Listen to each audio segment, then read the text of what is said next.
todos, vamos começar a apresentação do Seminário de Iniciação Científica da UFPA.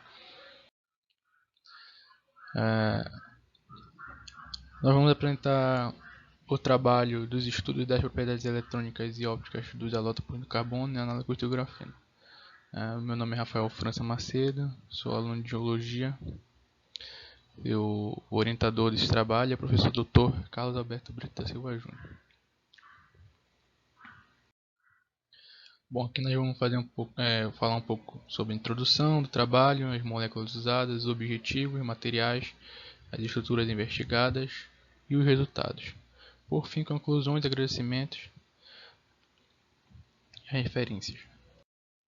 Bom, começando pela introdução, nós usamos nesse trabalho o carbono, e seus alótropos, como o fulereno, nanotubo de carbono, carbine, o grafite e principalmente o nosso carro-chefe desse trabalho, o grafeno.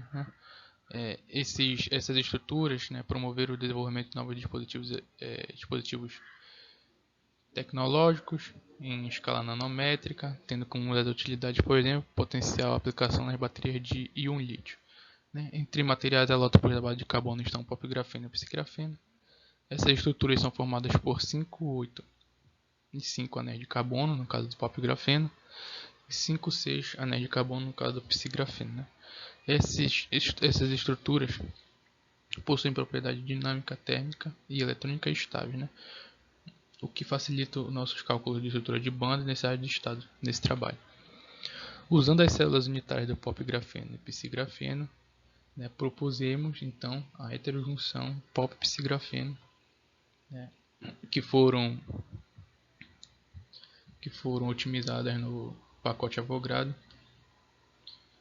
E então, utilizando o pacote Siesta, calculamos via método DFT e obtivemos resultados de propriedades eletrônicas e óticas das estruturas do pop-grafeno 1D e 2D, do psigrafeno 1D e 2D e da heterojunção pop-psigrafeno 1D e 2D. O objetivo desse trabalho tem como principal investigar as propriedades eletrônicas e óticas do pop-grafeno e do psigrafeno, bem como as heterojunções, no intuito de contribuir com novos conhecimentos e novas aplicações para os materiais na área da optoeletrônica, nanoeletrônica e eletrônica molecular. Bom, materiais e métodos. Nesse trabalho, nós utilizamos, como já foi dito, as células unitárias do pop-grafeno e do psigrafeno. Todas as células unitárias foram construídas no pacote Avogadro, e utilizando o pacote Siesta, fizemos por meio das metodologias DFT, GA, PBE e SDP. Temos os parâmetros básicos no quais foram usados para os cálculos, a temperatura de 300 Kelvin, densidade de corte de 150 Rydberg e K-point 771. Para a heterojunção, a partir da célula unitária do pop-grafeno e do psigrafeno, nós otimizamos no pacote Avogadro também, no próprio pacote via método UFF com 4 passos de algoritmos Lippert-Descent, no qual a região de otimização é de energia de 7.253,11 kJ por mol, e derivada da energia igual a zero. E para a heterojunção pop-psigrafeno 2D, a energia foi igual a 7.756,79 kJ por mol. Os cálculos foram feitos a partir do método computacional DFT, usando parâmetros básicos como temperatura de elétrons de 300 Kelvin, densidade de corte de 150 Rydberg e K-point de 1%. Aqui à direita, à esquerda do slide, a gente pode ver a célula unitária do pop-grafeno, pontilhada em vermelho, e à direita aqui a nossa célula que foi otimizada no pacote Avogadro, qual foi construída no pacote Avogadro. Aqui também, à esquerda, da onde foi tirada a nossa célula unitária, o psigrafeno,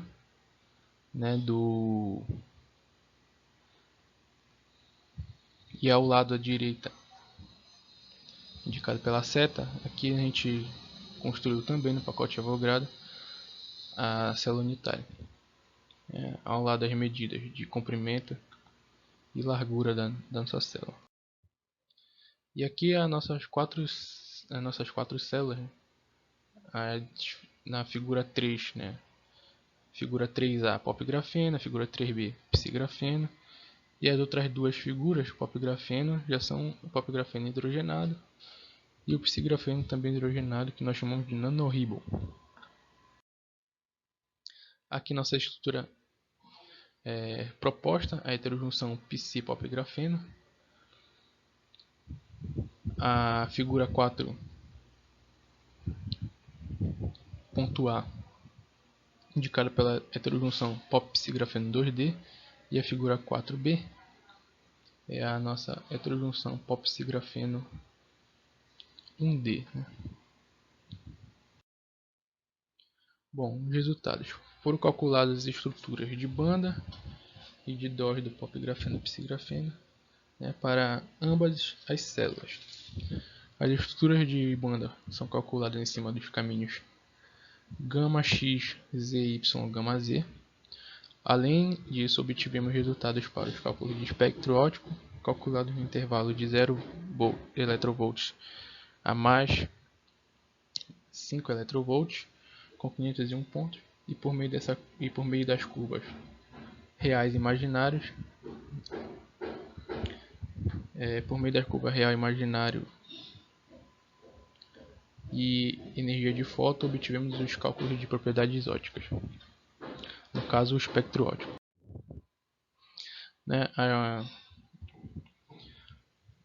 Aqui nós temos a estrutura de banda do pop grafeno e do psigrafeno 2D.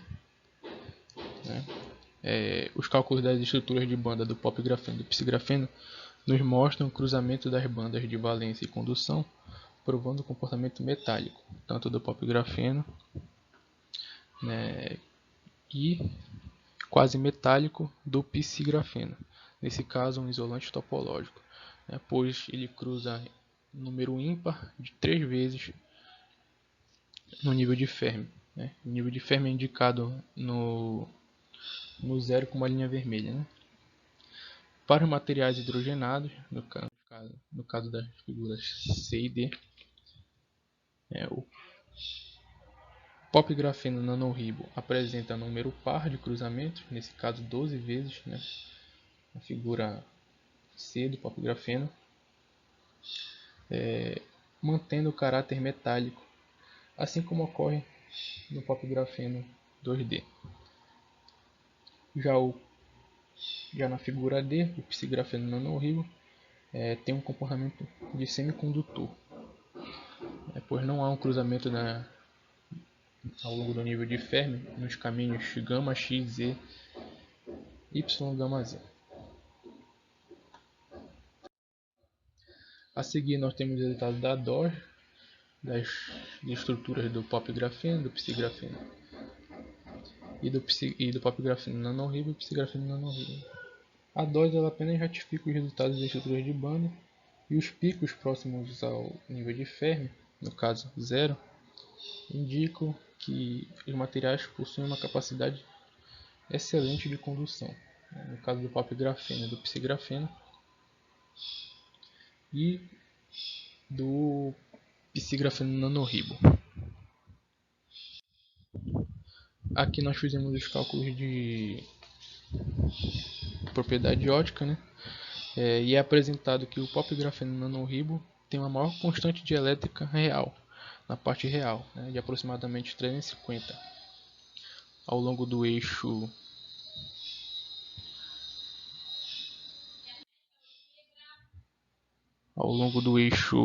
Z,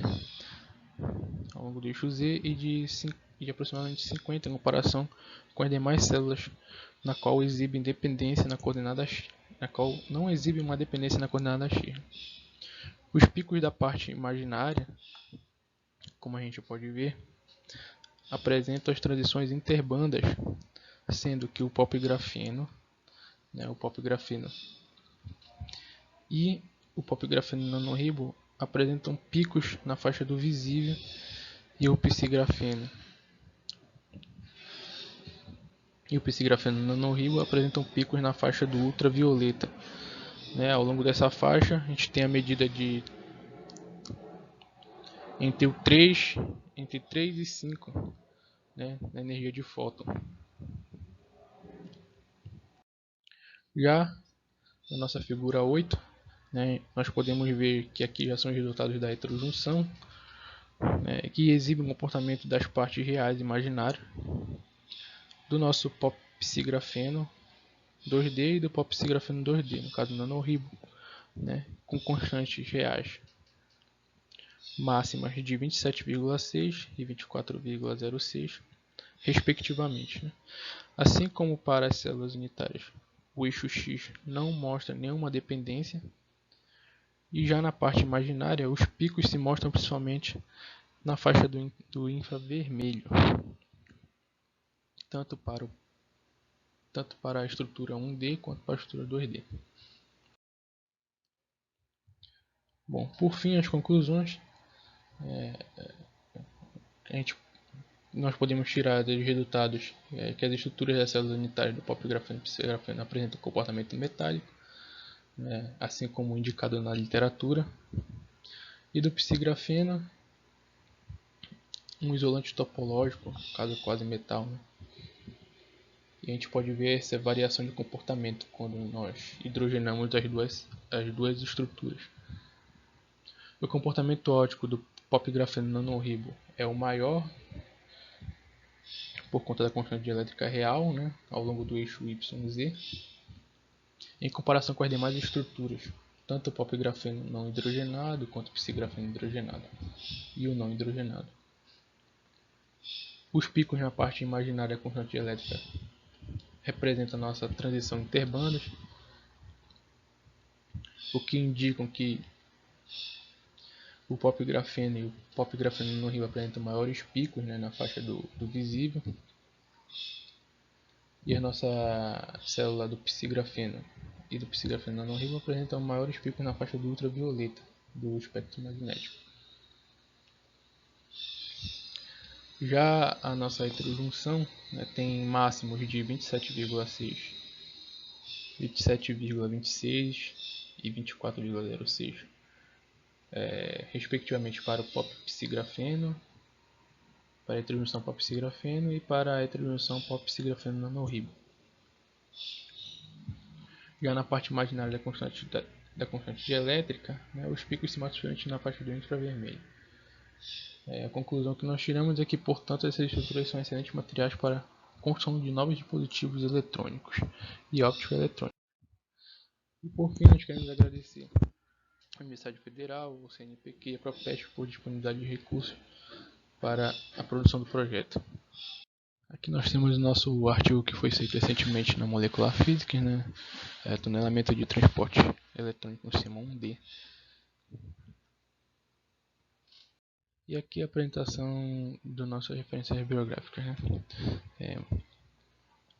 Aqui a gente termina a apresentação desse trabalho. Muito obrigado a todos.